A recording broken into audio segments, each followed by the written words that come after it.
Good afternoon. Welcome to East Carolina University for our virtual program here today. My name is Chris Stansbury. I'm the Associate Vice Chancellor for the Division of Student Affairs here at ECU.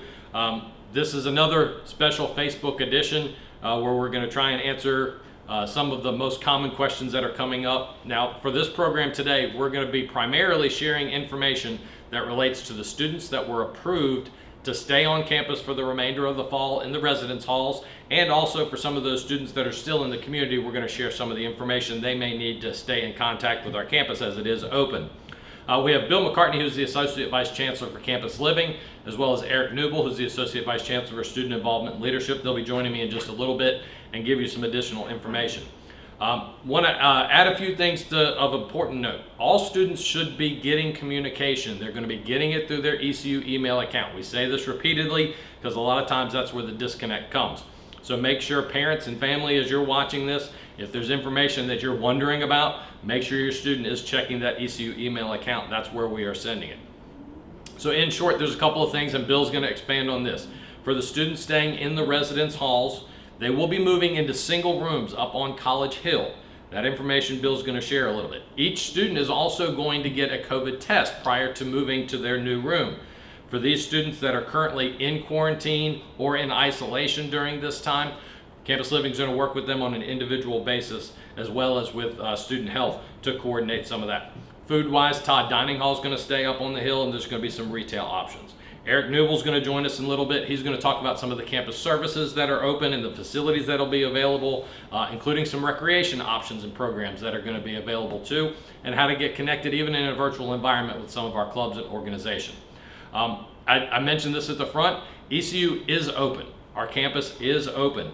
That means that our services like student health, the counseling center, Joiner Library, Pirate Academic Success Center, Dowdy Student Stores, transit, dining, they may have some reduced or adjusted hours, but our campus is open and operating, still here to serve our students. In some cases, for instance, counseling. The Counseling Center is doing some teletherapy, which gives our students an extra option in this virtual environment. Many of those places are going to have, their websites are going to be the best place to go. They're going to have those options that maybe even adjust from week to week as we go through the semester, so I encourage you to check out their websites. Some of you are going to start to have questions and have already had questions about what are we going to do in the spring. That communication is going to come a little bit later. Again, this primary part of this program is dealing with the residence hall students that are staying for the rest of the fall and some of our services that are available. So I'm going to step aside. I'm going to turn it over to Bill McCartney, and he's going to give you some of the campus living and housing information. Bill? Good afternoon. I have information that I want to share, and again, as Chris mentioned, this is specifically for those people who are remaining with us on campus. Here we are on Sunday, and we've got three different groups of people who are still with us. And the first group are those people who are still with us because they'll be moving out today. And some of those people obviously will be coming home and living with their families, or maybe moving out into the Greenville community. And so that group will be leaving us shortly, which leaves us with the other two groups. The largest of the group who remains, are those students who are waiting to move into their new spaces on College Hill. We'll be having our students move into Tyler Hall, Gateway East, Gateway West, Jones Hall, and or Scott Hall. Scott Hall is specifically for students who are our student athletes, as we're creating a mini bubble for them so that they can live together, hopefully to be able to allow them to have a greater chance to stay healthy and be able to compete in their fall sports and spring sports as we go through the year. The other buildings will be for general students who have requested to stay on campus. So if you have a student who is wanting to live with us for the rest of the fall semester, your student is staying in their current room through a week from this coming, let me restate that. They will be staying in their current room until the following weekend. They will get instructions from us by the end of the day on Thursday of where their new room is and instructions on how to go about moving into that space. We will be providing some transportation through ECU Transit for those students who live in Central Neighborhood and on West End, because it's a little further away for them to move up onto the hill. Any of the students who live on the hill, there will be moving assistance that we'll have, just like we do during move-in or drop-off, where you'll see carts available for people to use as they would move over into their new space. I would also say that families are welcome to come and help their child move as well. We would ask you again to wear a mask if you're coming. We're not placing a limit on who comes from your family to visit. We would just ask that all those family members are masked when they're assisting during this time period. Those students will get settled, we think, very rapidly over the coming weekend and be able to enjoy living in a single room for the remainder of the semester. So one of the questions we get quite often is, well, how are you going to make this assignment? And so there's a priority or a hierarchy to assignments as we will make them. Ideally, we want the student who lives on the Hill to stay in their same space that they already are. So we don't want to have a student who lives in a room in, let's say, Gateway East have to move to another room unless it's absolutely necessary. The only reason that a student in either the Gateways or Jones or Tyler would have to move is if they and their roommate both want to stay. One of those two students will have to be relocated to a new room. We're going to use our regular assignment philosophy to do this. So if I'm in the room with another person and we both want to stay, the campus living staff will look at who was the first person to apply for a room, who had the earliest application date, and that person will get to stay in the room. The person with the later application date, we will attempt to keep on the same floor, ideally, and in the same building, ideally. And I keep saying ideally because at this point in time, we're still accepting applications for people to stay with us, and we're not sure at this point what our total number is, so we're not quite sure how those assignments are going to play out through the course of the next couple of days. We will have those assignments ready though by Thursday, and students will be notified on their ECU email. The third group of students are those students who have tested positive for COVID, and they are living with us in several buildings, as well as they're living off campus at a couple of locations. Those students will be transferring into campus housing over the weekend of the 13th and 14th and 15th of September, and we will be then housing all of those students with a private room and a private bath in College Hill Suites. And so any of the students who might be ill and be quarantined or isolated in their regular residence room now will move over a little bit earlier than that, and the students who are living off campus in quarantine will move over that weekend. So we will be using College Hill Suites with a single room private bath affair in order to be able to handle those students who need a place to stay until they are healthy once again. Once they're healthy, they'll have the opportunity to either go to their room, collect their belongings, and move home if that's their choice. Although we know that some of those students are planning to stay on campus. At that point, they'll move out of College Hill Suites, collect their belongings, and move into their new assignment for the rest of the fall semester. Students who live in College Hill Suites will be treated as we are treating all those students in quarantine now. We'll be delivering meals to them daily. We'll be able to take care of their needs in that sense, but the expectation is that they'll have a relatively quiet life living in College Hill Suites until they're healthy once again. And on the housing front, the last piece that we're getting lots of questions about is, well, what's going to happen for the spring? And as we look at the spring, we're making plans right now to reopen the halls and to repopulate the campus under the assumption that we'll be back in face-to-face classes. As we go about the planning process, we're going to keep everyone who lived in housing in the fall notified and informed about the process and what's going on. The first of those communications will happen in early October, and we'll be able to articulate for people the process at that point by which they would follow if they want to come back to campus. When we reopen campus in the spring, we will have given some priority to the people who stay with us, who will have a first choice to be repositioned if they want to move into other buildings or back to where they came from. And then we'll be reassigning people who have gone home or gone to live somewhere else who still want to come back to campus. We believe as we go into the spring at this point in time that we'll be primarily single rooms with some options available for people who are mutual roommate requests who still want to stay as roommates. And so that is our preferred option that we're planning for at this moment. Obviously, the COVID virus is going to determine our opening and may influence those plans in the meantime. But we will keep you informed with that message in October. We'll start the the application process in November and get the assignments out to people in early December for arrival back in January. That's it for the housing front as we look at it, and so I want to introduce Erik Kneubuehl, who's going to talk about facilities and campus services.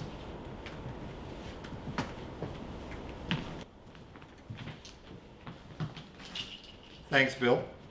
So again, my name is Erik Kneubuehl. I'm with Student Involvement and Leadership here in the Division of Student Affairs at ECU, and it is always a great day to be a pirate. I want to reiterate what Chris Stansbury said earlier, is that we are not closed. Our facilities, our services are open, and as you'll start to hear, we're going to have a number of things that we're going to continue to open in greater amounts as we move throughout the fall semester and as we are given guidance from the governor. First, let's talk about our student centers. So we have two fantastic student centers, one on the main campus and one on the health sciences campus. Our facility on the health sciences campus includes a recreation center, and as you know, because of the limits of what we're allowed to do right now with the governor, that gyms are required to be closed. So I'll talk about rec services a little later about what we're going to do. But please note that that facility is still open. Both facilities, including the main campus student center, are both open and available for students, faculty, staff, and visitors to come see the facility. They are required to wear masks, and will socially distance at times when you're in the buildings. But please make sure you are able to, or you're able to come and visit anytime you want. Know that we have some of the best Wi-Fi on campus. These two new buildings are state of the art. They were built very recently. Both of them are only a year and a half old. They have the best Wi-Fi found on campus. So if you're struggling with Wi-Fi in apartments and other places, please know that you can come to the Student Center at any point, pick up the Wi-Fi, take your classes, and do other things online, as well as gather and see friends. Don't forget, we have a number of resources open throughout the building. We also have our game room open in the main campus Student Center. We are doing special things to socially distance with our billiards tables, as well as do some limited amounts of gaming on our gaming machines. But again, they are open and they are available to you, so please stop by. And as the semester progresses, and we hope that the COVID pandemic kind of flatlines, that we can start to hear information from the state and the governor to reopen, and new things will open up in the facilities. When we talk about programming, advocacy, please note that these offices are open too. We have a number of centers in the main campus student center that are part of our Intercultural Affairs Department, our Women's Center, our LGBT Resource our Center, and our Ladonia Wright Cultural Center, as well as our Civic and Engagement Center, really important in this election year. These facilities are open and are receiving guests throughout the day. So students and guests can come in and talk to staff in there and find out about what great programs are going on. There are a number of virtual programs happening. Right now, they're very virtually focused. And again, we're going to start in the next week or two to include small in-person programs within limits of what the governor has required. So there are a number of programs. Where you find out about these programs is a really simple website. You want to go to engage.ecu.edu. They will have a list of all of the programs there. And if you download the CORQ, C-O-R-Q app, the CORQ app, you will be able to instantly, one touch, go right to the list of events for ECU and see what events are both virtual and in person and are starting to occur. That's important, that Engage app, because one of the ways we are encouraging students, that we always encourage, but especially when we're in this virtual environment to engage, is to engage within a student organization. Find your community. Find your support network through different student organizations. We have over 500 at East Carolina University that are both located on the health sciences campus and the main campus, and for undergraduates and graduate and professional students. So please make sure you visit Engage, keyword search, browse, look up different organizations. They will also tell you how to contact the organization presidents and get involved, and to get your community a little bit smaller so you can get engaged in Pirate Nation. Rec centers. So we've had a lot of questions recently about our recreation facilities, both indoor and outdoor. Our indoor facilities are very limited right now because we are not allowed to open them. We have one on the health science campus in our student center. We have our own student recreation center here on the main campus. We will look to revisit the opening of those student centers once we get approval from the governor. But the great news is, starting Monday, so tomorrow, starting Monday, rec services will start to offer outdoor activities at both outside the student centers in grassy areas, as well as at our two off-campus locations, Blunt Recreational Complex and the North Rec Recreational Complex. Those type of things that will be offered will be yoga classes, Pilates, there'll be kickboxing, there'll be some activities. We have Frisbee golf that we offer at the North Rec facility, 19 holes. I don't know why it's 18 or 19, not 18, but that's a different story. But 19 holes, fantastic facility, one of the best on the East Coast. As well as we'll be starting to do things like trips to golf courses to do singles tournaments. So we are going to offer a number of different activities, both on the campus, at our off-campus rec facilities, and even at some rented areas like golf courses in the area, to give students opportunities to partake in different events, as well as to work on their health in outside safe environments. The one indoor facility that is allowed to open, it might not open on Monday because we're still unsure about how many lifeguards we can get, is our pool. Our indoor pool facility will open because we can get to it from the outdoor pool complex. So you don't have to walk into the recreation center, and pools are allowed to open across the state. So we are going to have that open. That will be open specifically for lap swimming and water aerobics. So they'll have special water aerobics classes and lap swimming. Again, they will be open. How you access all of these, because all of these programs are not going to be first come, first serve in terms of walking up. They're all going to be reservation based. You're going to have to download the ECU Rec and Wellness app. You can get it at either store, ECU Rec and Wellness app, and you will go on, you'll see the different offerings located, and you'll be able to register for the thing you want to do, so that way we make sure we have the right amount of people, so we're adhering to outside guidelines from the governor, as well as spacing out.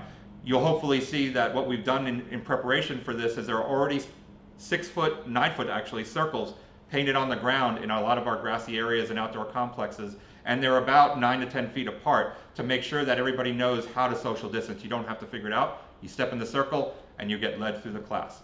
Again, go on engage.ecu.edu, find out what organizations to get involved in, what virtual events there are, what in-person events, including those rec events, and then that will send you, or you can go right to the ECU Rec and Wellness website that will, or app, sorry, that will then allow you to register for all these different activities and in-person and virtual-based activities. Again, we are so excited to be opening rec facilities. We are still going strong, and we are so excited that Pirate Nation is in Greenville and that we are going to continue. Now it's my pleasure to welcome back Bill McCartney, who's going to give us some information about food service.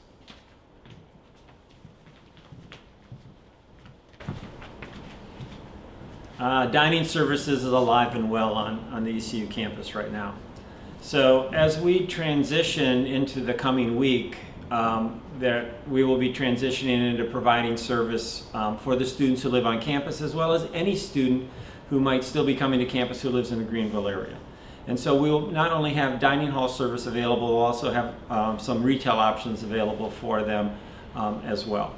So when you look at the places that are available, we'll have Todd Dining Hall open, and it will be open from 8:30 in the morning till 8 o'clock at night on Monday through Friday, and on Saturday and Sunday the hours are 10 a.m. to 8 p.m. And students with meal plans will come in and use their meal plan like normal. We're not changing the basis of our meal plans, so anyone who lives here with a purple plan still has all access. Any of our students who live off campus who purchased a purple meal plan still have all access, or gold plan students can use a meal by coming into the dining hall as well if they would like. On the retail front, for the residential students, we will have the galley open. The galley will be open from noon through 10 p.m. and there's a Subway in there. There's also a burger place called Stack that's there. And then we also have a convenience store called the Pod Market, which is available and has some expanded hours. They're opening at 10 o'clock in the morning and then closing again at 10 p.m. at night. And so the meal plan and or cash is available there. Students would use their Pirate Bucks if they would make purchases in those areas. Both the Subway and Stacks do require that students use the Grubhub app in order to order food from those locations. You cannot walk in and order food there. You must order ahead using Grubhub and then just pick up your food. Other retail options on campus are that we will open in the Student Center Raising Cane's, Panda Express, and Starbucks, and those will be open to coincide primarily with the hours that the the Student Center is open and available to the public. Those will be, at this point in time, the only things that are open. We are closing all food service locations at the Health Science campus and closing other locations on campus, because what we've seen with the move to online education is that students are not coming to campus and hanging out and being here as often as they were in the past. And sales at all of those locations, other locations on campus, are down to such a degree that it's not feasible really to keep them open. And so there still will be, for students who are here on a meal plan, 5 different retail options for them to supplement the dining hall with, as well as an opportunity for them to use the pod market. The students who live off campus, it is very important, if they have a gold meal plan, to let us know what will happen for them on the gold meal plan front. They are eligible to receive a prorated refund on the unused meals portion of their gold meal plan. The bucks would remain on their account because those roll over from semester to semester and can be reused at any point in time in the coming months or years. The big issue, though, is if they plan on and want their meal plan to remain unchanged moving forward for the fall semester, they recently received an email to their ECU account and they need to respond to that, telling us to keep their entire meal plan active if that's what their choice is. One of the things that we've kind of prided ourselves on as a campus from the dining front are the dining halls. When you look at how the dining hall operates now, it is a little different in the past, but all of our dining halls have multiple opportunities for students, and they will remain that way in Todd. There will be multiple food stations available and open daily. There will be a pizza area, there'll be a grill area that does the traditional hot dog, hamburger, grilled cheese, chicken sandwich. There'll be a home line where you're used to getting things that are more like that fried chicken Wednesday with fried chicken, mashed potatoes, corn on the cob. There'll be that meatloaf or lasagna, or all those kind of traditional comfort foods that you see come out of that area. As well as there will be other specials. There'll be a deli area. We have a quesadilla bar where you can have your own special quesadilla made for you to your liking, as well as the salad bar, desserts, and coffee and drinks. So the dining hall is not being scaled back at all. And I think that the students who remain on campus and eat out of the dining hall will be quite pleased with what we have to offer them there.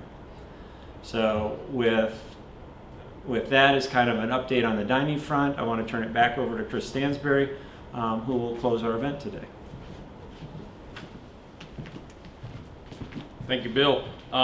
It is different, right? The world we live in is different. So some of the things that we're used to being able to do impromptu, we just have to schedule a little bit. Some of the rec programs, get the app, the engagement in our dining program, getting the Grubhub app and getting involved. We have to be a little more thoughtful about what we're going to do before we get out there.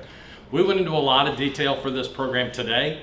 That was very intentional. We've heard from a lot of our parents and our family members that have questions. They're not here. You've dropped off your student and you're not familiar with what's going on. So that's why we went into the detail of even letting you know what's available in the dining hall as far as some of the food options. And that's very intentional. We want you to know that we've thought about this. We're doing everything we can to make sure that your student has every bit of a good experience in college as possible, even in these very difficult times. I want to thank my colleagues Bill McCartney and Erik Kneubuehl for that information. A couple of things too. Return of Pirate Nation website, ecu.edu. go.ecu.edu/coronavirus are all a couple of options for you to stay connected.